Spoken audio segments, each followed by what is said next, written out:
Living the Climate Crisis, organized by WOMI. WOMI is the African Gender and Extractive Alliance. We work in 11 countries across the African continent. We work with women groups that are organizing and resisting negative resource extractive activities. So first up, we have talking about Africa's living the climate crisis, and to talk through the dimensions of the crisis that we are facing today, underscore the urgency of it, and also to talk through our climate justice movement. So I have Nimo Bassey, who's with us from Nigeria, amazing activist, a poet as well. Nimo. The fight for climate justice is a fight that is all-inclusive. Every aspect of life. It's a gender issue, it's a political issue, it's an economic issue, it's a social issue. So we can't fight in silos, and this is why I like the African system. We never fight or talk in silos, where everything is so interconnected. It's the way we're made, it's the way we are. And so we are in the best position to show the world a different way to go, and not to dance to the beats of Shell, Chevron, Sasol, and all those who are polluting the world. It's a time to show that the shift must happen. If we think of only ourselves and today, the way politicians do, the way transnational corporations do, then there's no hope for the future. But we're not going to allow that to happen. Together, we stand strong, and together, we continue to fight, and together, we succeed.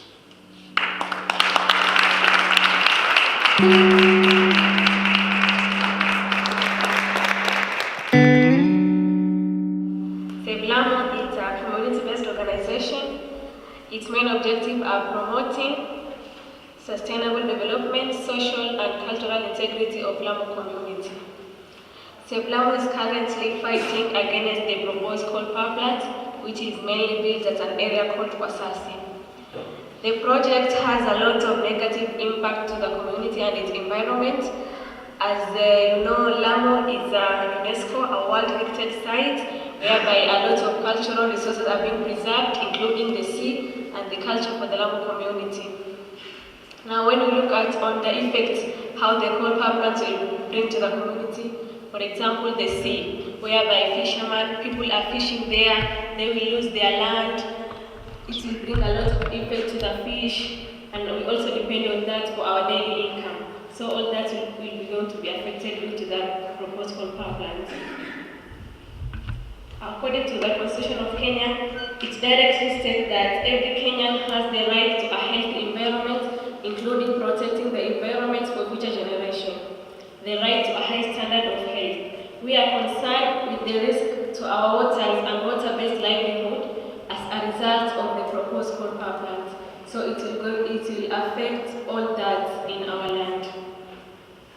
And so the coal power plant will affect women in terms of health status, family conflict, interfering with women business. Their income will also go down, as now women will be busy taking care of the sick people. That will really affect their daily income. Seblamo victory. We are also fighting against the LAMSET, Lamu Port, South Sudan, Ethiopia Transport. Actually, that is a development project, but the government did not follow the proper EIA report, which they're supposed to follow before implementing any project to the community. But Seblamo fight for a proper EIA report, which is now there, and the fishermen were being compensated. We filed a case in the year 2014, whereby fishermen and farmers, they need to be compensated because the government used some of their land to implement the LAMSET project. Now we fight the case and we mark the victory in the year 2018, whereby now farmers and fishermen are being compensated. Another big victory is that Seblamo filed the court case at National Environmental Tribunal, where the license to build Lamu coal power plant has been cancelled, which is is a big victory for Lamu community.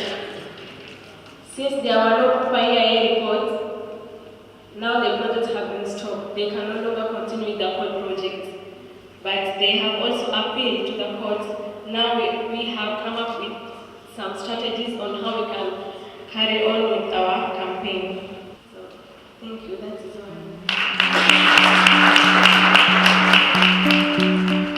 What can we do? We are affected. We are not the polluters. We do some pollution, very little.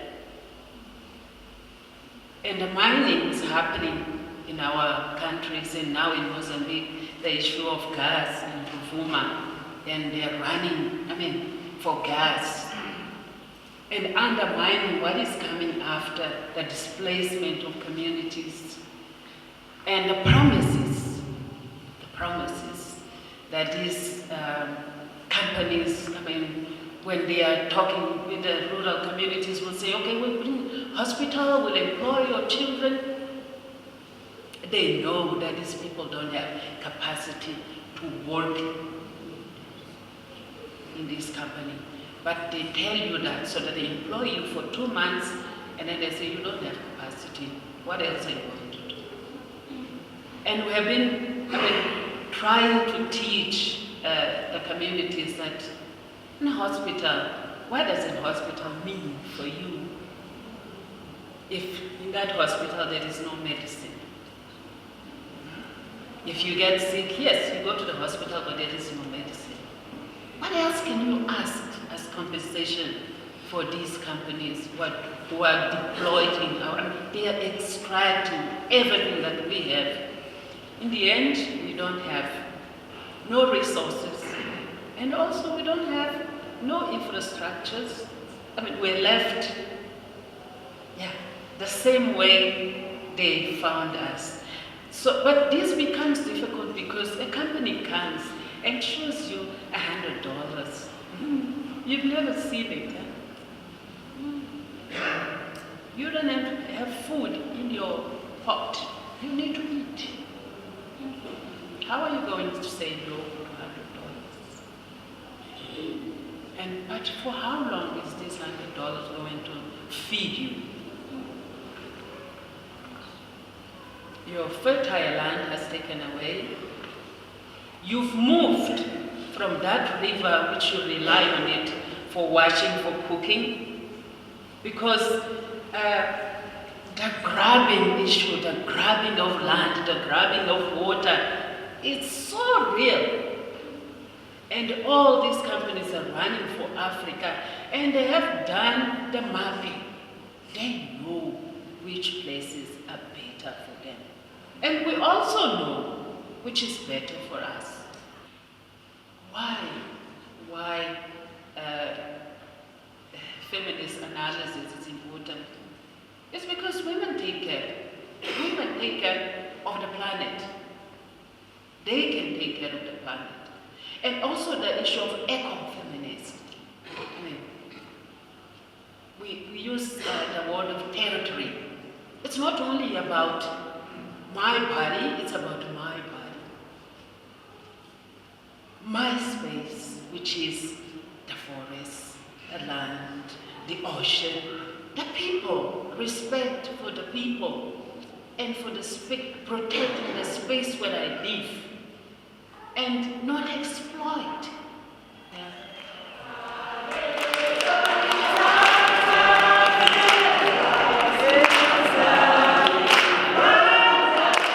But the question is, where do we start?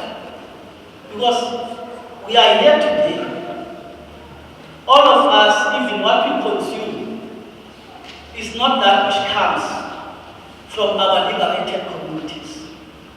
Our communities are still tied to the system, we are still chained, even as activists.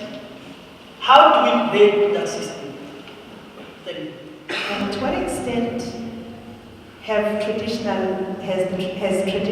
leadership as an institution been complacent in working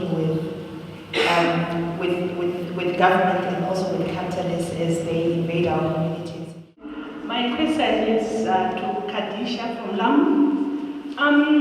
You mentioned as one of the challenges that you are witnessing a lot of activists that are being arrested. I just wanted maybe to find out from you what support systems are there or you are trying to put in place so that you give support to those activists that are arrested, because as we see right now, we continue to experience a shrinking space within civil society. Thank you. Thank you so much for your questions. Actually, when some of our members are being arrested, we have put some organizations there which they mainly fight for human rights defenders.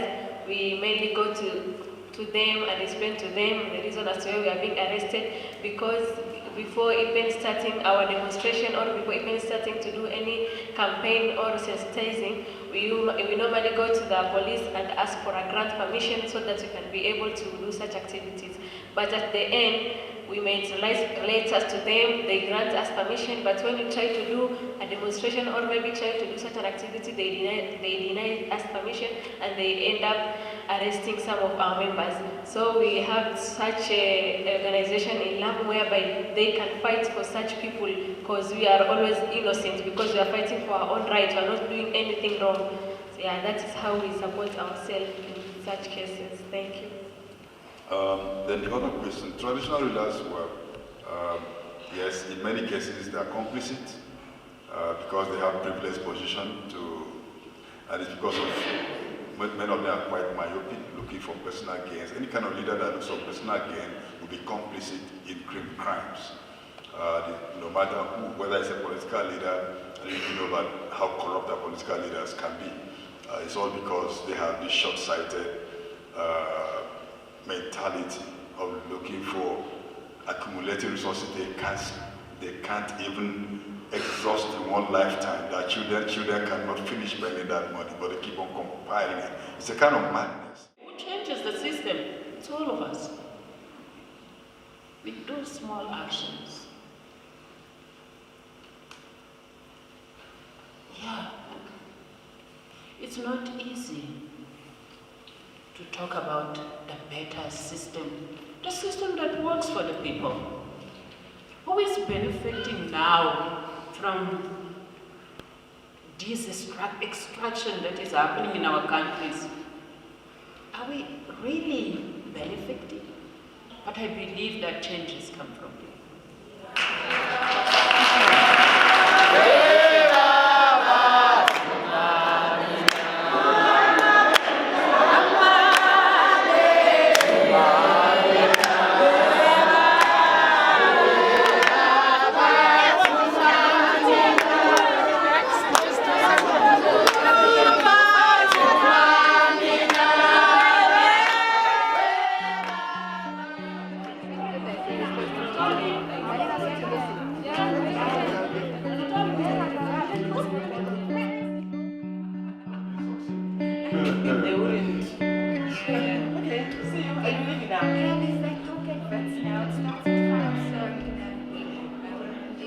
My name is Maggie. I work for Women, and we are really excited to present to you our film, Women Hold Up the Sky. Women have been working on this film for about 4 years now. And at the start of this project, we realized that there weren't many films or any films that were telling the story of extractives and what they were doing to African women's bodies from African women. And so we thought we need to do something about that. And so we thought about which countries we would focus on, and we, through a long process, went with Uganda, South Africa, and DRC as 3 cases that are emblematic in showing how the system of extractivism is hitting African women's bodies. And now 4 years later, it's even more urgent as we see the climate crises across the world and the fact that black and brown bodies are on the front lines of this struggle, and they're the ones experiencing the deepest impacts. And so we really feel that this film is an important contribution in asserting African women's voices.